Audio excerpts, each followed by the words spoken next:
আসসালামু আলাইকুম। সুমি কিচেন থেকে আমি আবার আপনাদের সামনে একটি রেসিপি নিয়ে এসেছি।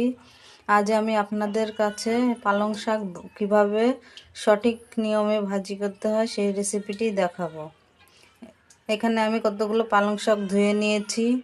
এখন এর মাঝে দিয়ে দিব বগুড়ার ছোট আলু, শসা সহ আমি কুচি কুচি করে কেটে নিয়েছি।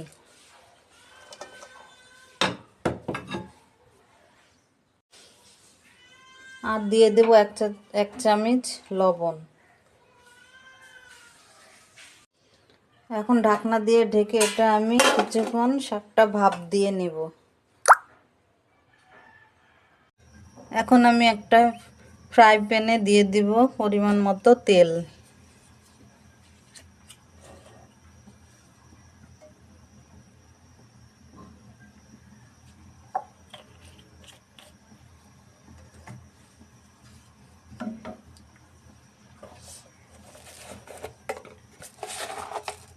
তেলটা গরম হয়ে গেলে দিয়ে দিব সামান্য পরিমাণ কাঁচা জিরা।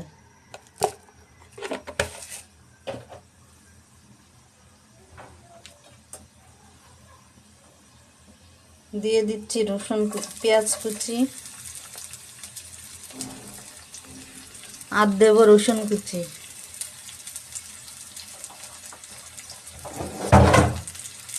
আর দিচ্ছি কাঁচামরিচ ফালি। পেঁয়াজটা ভালো করে ভেজে নেব।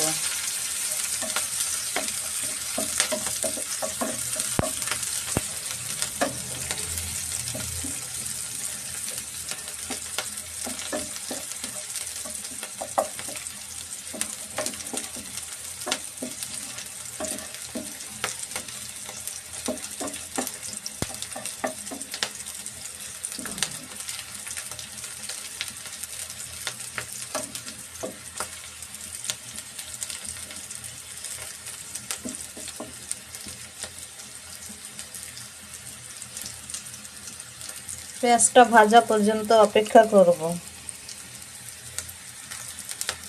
এই পালং শাক ভাজিটা খেতে যে এত টেস্টি আর মজার, কেউ না খেলে বুঝতেই পারবেন না। আমার কাছে পালং শাকের যে কোনো রেসিপি খেতে খুব ভালো লাগে। আমার বাচ্চারাও এই পালং শাক ভাজিটা খুব পছন্দ করে।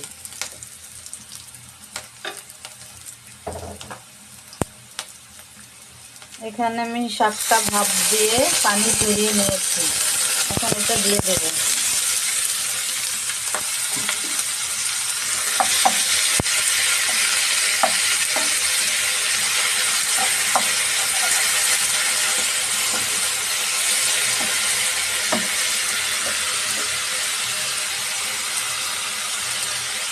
দিয়ে দেব স্বাদ মতো লবণ। যেহেতু শাকে আগেই লবণ দিয়েছিলাম, সে অনুযায়ী পরিমাপটা বুঝে দিবেন।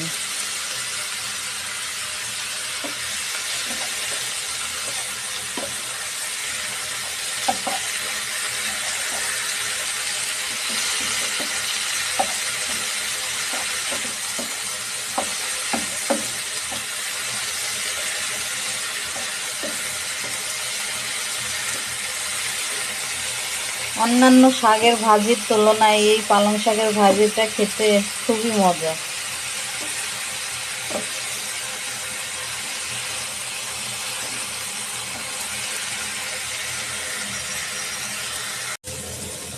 এখন আমার শাকটা ভাজা হয়ে গিয়েছে। হালকা নেড়ে ছেড়ে নামিয়ে নেব।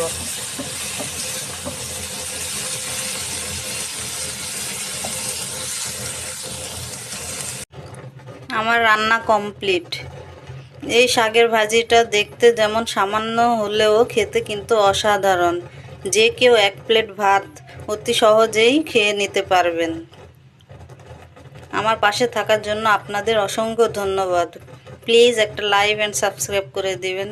আবার দেখা হবে। খুদা হাফেজ।